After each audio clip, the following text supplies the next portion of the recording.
Good morning, Bucknuts. It is Thursday, March 10th, 2016. I am Dan Rubin. This is the Bucknuts Morning 5 and Change. As always on Thursday, we will be joined in just a sec here by Steve Wiltfong, Director of Recruiting for 24/7 Sports. A lot of info to share, but first, I'll let you guys know what's going on today with the Buckeyes. It is spring practice, and there is media availability today. Luke Fickell, Greg Schiano, Ed Warner, and a few linebackers, a couple safeties, and some tight ends will be available for our guys to interview at about 11 a.m. today. They say 11 a.m. It usually means about 11:30. They got a little open part of practice to start, and then we'll get all of our coverage like we did on Tuesday when Coach Meyer was made available. Today should be cool, though, because this will be really the first time Fickell, Schiano, especially Warner, will get an extended talk with the media, and it's always interesting to see what linebackers they pull out.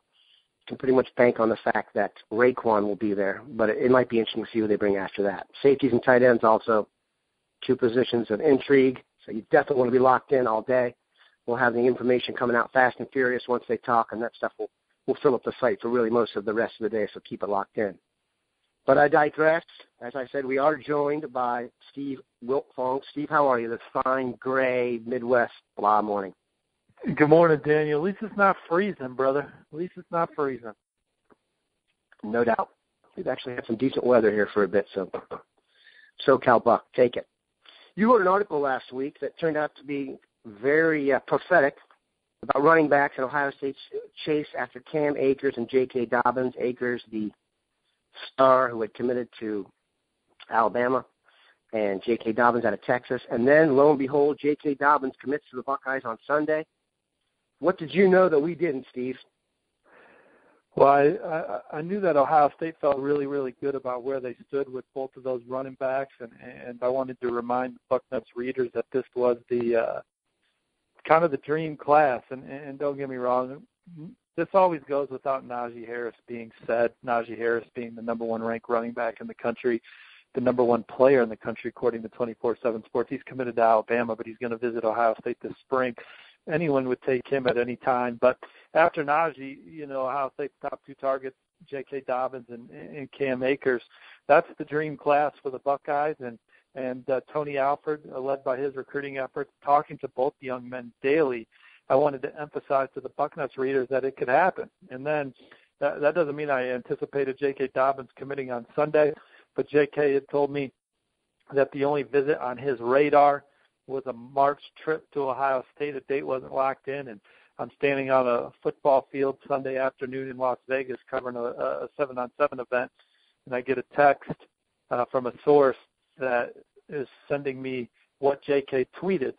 So then next thing I know, it's being followed up with the mass text that I share with Alex and Bill that J.K.'s in the fold, and then I got J.K. on the phone shortly after that, and it was a big day for Ohio State. The nation's number one recruiting class got a hell of a lot better. One of the most explosive backs in the country, went for over 2,000 yards as a junior, a big-time playmaker, a guy that can run in between the tackles, but also is a difference maker in space.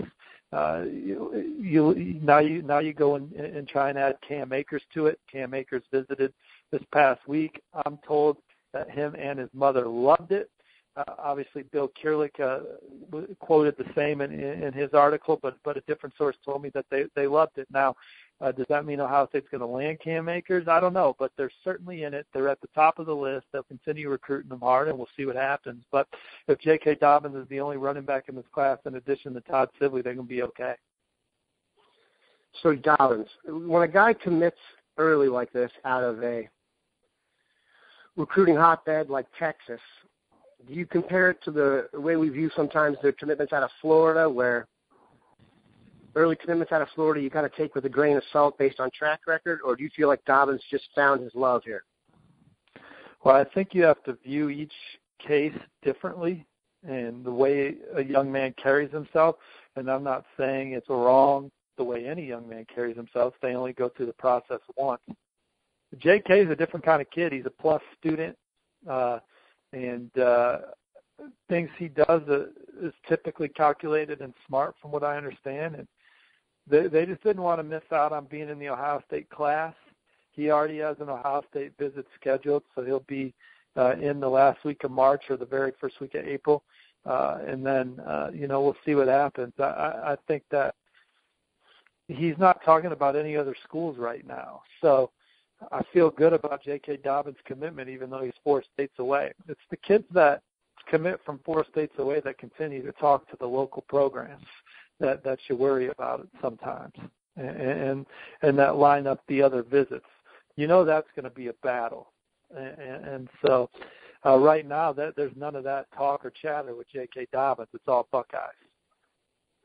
I'm telling you, people don't believe me when I say this. The fact that Ezekiel Elliott's going to get picked first running back off the board in the draft does not hurt coming up. Believe me, every single one of these kids, Dobbins, Akers, they all think they're doing that. So the proof. And everyone talks about Ezekiel, but you got to remember that the last 2 starting running backs for Ohio State were first back off the board. So no doubt, I was going to say that. It's a great call by you. Good job, and totally accurate. So I'll tell you a funny story. I'll never forget Ezekiel Elliott's dad when they were going through the recruiting process, and Ezekiel's I was fortunate to be the first writer to luck into writing about him. So I got a really good relationship with that family that dates back to when he was in high school. And down the stretch, I'll never forget Ezekiel Elliott's dad asking me, why do you think Urban Meyer's never had a 1,000-yard rusher at the running back position? So that was a concern for the Elliott camp.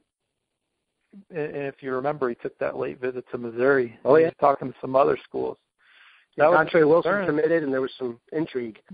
There was a concern that Ezekiel wasn't going to get enough touches, and it was just the last places that Coach Meyer coached. You had fantastic running quarterbacks, Alex Smith, Tim Tebow, that those guys carried the load. But Urban Meyer was never in a situation as a head coach where he had a guy like a Hyde or an Ezekiel Elliott that could carry the load, and when he did, Urban knows where to put the football. Urban and his staff, they know where to put the football, and when they have guys capable of doing it, they get it done. And now he's had a 1,000-yard plus rusher, 4 years in a row or 5 years in a row or something like that. Sure. So he just needed the personnel, but it's just funny the negative recruiting kind of down the stretch several years ago for Ezekiel. That is no longer. It's complete opposite. It's running back you to an extent now. No doubt. I was going to say Ezekiel Elliott played great dividends for the Buckeyes as a player in scarlet and gray, and will continue to do so going forward. Now, it's personal interest here, but if he gets picked 4th overall by the Cowboys, that's going to be some of the best marketing over the next 5 years for running backs you can possibly get. Okay, one of the names, the leader in the Derby for 2017 name mentioned most career on the BM5, Trevon Grimes, the star of St. Thomas Aquinas. Everybody knows him, fantastic receiver. Has long been thought to be an Ohio State Buckeye in waiting. Recently there was a crystal ball flip for Florida, which is the one school that I kind of, in the back of my mind, keeps coming up and could be a threat. What's your vibe on Grimes? My vibe on Grimes is there's only 1 or 2 crystal balls to pay attention to regarding Trevon Grimes. And the main one to keep an eye out is Ryan Bardo, who's been predicting Ohio State since September. Ryan lives in Fort Lauderdale. He's very connected to the Aquinas coaching staff, does a great job down there. He's predicting the Buckeyes. Great. That's the one to follow. Obviously, Bill and Alex and mine as well. If any of those go Florida, then you got something to worry about. I think others just act like the crystal ball is a game. Okay. And it's fun Wishful for them. thinking, maybe? Wishful thinking? I don't know if those guys are even Gators fans. I just think, it's just trying to be clever or trying to be out in front. Hell, maybe those guys have some information we don't have right now. But until Ryan Bardo or someone of that magnitude changes their crystal ball on Trevon Grimes, I haven't heard anything to make me believe he's not going to Ohio State. And so there's no question Florida's pushing for him. But Trevon's told other kids in this class that's where he was probably going. Now, that was a while back, and I certainly recognize things can change. But there's no way Ohio State's not pursuing him with vigor. And obviously Ohio State had a lot of turnover on their roster, and it's a pretty tremendous opportunity to come in and play early at a school of this caliber. I'd be surprised, but I've been surprised before. We'll see. But right now, I'm still predicting the Buckeyes. Great stuff.